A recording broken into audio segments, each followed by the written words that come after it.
Welcome to Catchy Cartoons. In today's video, I'm going to show you how to draw this pretty lady. And no, it's not a self-portrait. As you can see, the design of this lady is quite stylized. So I'm going to use an intuitive method of drawing today and let the stylus, or pencil if you're working on good old-fashioned paper, go wherever my imagination takes it. This is in contrast to how we've begun the drawing process before, in which we've used simple shapes and forms to construct a framework upon which we build our drawing. But today we're going to be a bit more adventurous. So let's get drawing! But as usual, we will start with a circle for the head. And let's place the eye line low on the head. We'll give her a big oval-shaped eye with a large iris. In the cartoon world, giving characters exaggeratedly big eyes is often used to make them more appealing. Just think about some of your favorite characters. How many of them have great big peepers? To frame her eye, we'll draw in a nicely shaped brow. We'll give her a delicate lower face as we take the line down along the jaw, around the chin, up through the mouth area, to a nice, long and finely shaped nose. We'll move up through the arm as we start her body, through the shoulder and up along the neck. We'll quickly block in the ear and we'll finish her body as we continue down the neck, through the shoulder and back down the other arm. By pushing her shoulder up slightly like this, we've created an interesting graphic shape that also suggests a little coyness on her part. And of course, she should have a big wide smile. I don't fancy drawing a grumpy lady, no matter how pretty she may be.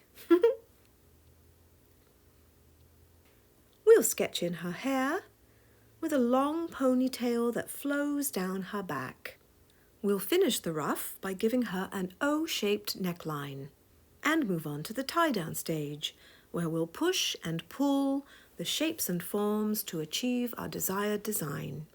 We'll indicate her long, thick lashes by adding some thickness to the top of the eye. We'll give her eyebrow a manicured look by thinning out one end and thickening the other. I have a feeling this lady may spend quite a lot of time in the salon. Let's push her body language by emphasizing that shoulder shrug a little bit more. We'll continue to simplify the design by tying down just part of the jaw and by making the angle from the base of the nose to the tip a bit shallower. We'll give her a ski jump style nose by creating a bigger arc through the nose that sweeps steeply up along the forehead right up to the top of the head in one smooth stroke. Just like a ski slope. Let's flatten the top of her head, add some bulk from the crown to the nape of the neck, and add a little bit of a shrug to the other shoulder. Give her nice, full lips. Establish the hair, and let's go ahead and add a stylish twist by her ear. And while we're in the area, let's add some detail to the ear as well. The ponytail could be a bit bigger, as she does seem to have a lot of hair. And like most ladies, I'm sure she'd love some jewelry, just a simple earring and a necklace. We'll draw in the collarbones to finish and move on to the second tie-down stage. Now would be the perfect time for you to hit the like button if you're enjoying drawing this pretty lady with me, and also to subscribe to my channel. Thank you!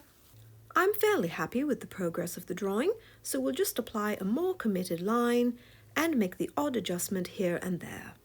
As we define the line in this second tie-down stage, we want to make sure that we get the eyes and the facial features just right, as they are the most important elements in a portrait-style drawing such as this. We'll shave a tiny bit off the chin and make the back of the head a touch smaller. Let's clearly define the hair now and make it clear that the necklace wraps around her neck by curving the lines of the necklace up and outside of her neck and towards the back. Imagine the physical properties of the necklace. It's thick and it's dimensional, so it does not lay flat across the neck. To give the drawing a sense of finish, we'll add some tone and move on to the cleanup stage, where we'll apply our clean and final line. Since this pretty lady is quite stylized in design, we're going to apply a bold and graphic line with a high degree of variance between the thicks and thins. And with this being such a different line than we've used in my previous videos, I'm going to show the entire cleanup process so you can see the execution of this type of line. To generate a nice thick line, I'll apply more pressure to the stylus and ease off the stylus to create a thin line. You can do this with a pencil too. Just use a softish pencil that will allow you to create different thicknesses of a line. Follow the same rules as with the stylus. Apply pressure for the thicks and ease off for the thins. But don't press too hard trying for those thick lines, or your pencil just might snap. I'll sometimes even apply 2 strokes for a really thick line. I generally like the line to be thick when I want the element to appear solid, as at the front of the face, the forehead, and the back of the head. Or if I want to indicate that something has weight, such as the bottom of all that hair.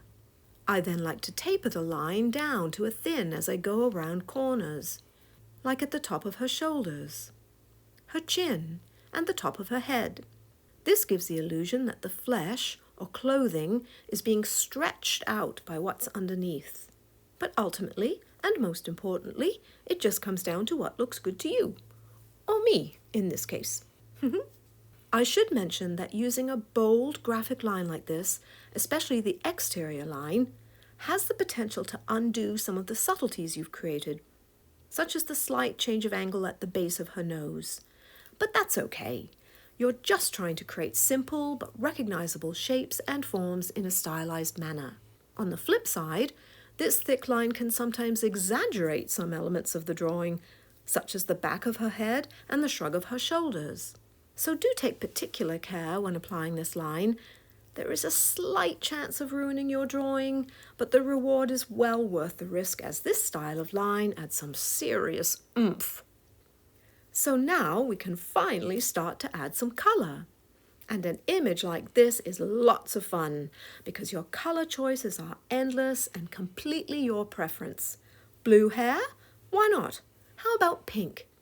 Go ahead and have fun creating this pretty lady's special look by letting your personality shine. I'm going to use a grayish-green color for her hair. Yes, green! This way the exterior line won't get lost as it might have done if I had used a darker color. And I feel it will be a nice complement to the skin tone I've chosen. Let's make those big eyes a pretty green. Bright red lips for some pop. And for some contrast, we'll give her a creamy yellow top, accented with a nice light blue for her jewelry. And there you go! You've just drawn a stylized pretty lady. As ever, I'd love to see what you've created. I'd especially like to see how you used color to express your personality. Please hit the like button if you found this pretty lady fun to draw. Click on the subscribe button if you want to see more from Catchy Cartoons. Hit the bell button to be notified of my next video. Please share with your friends and leave a comment. And remember to send me your pretty lady drawing. It just might appear in a Catchy Cartoons video. Thanks for watching, and I hope you will join me again soon.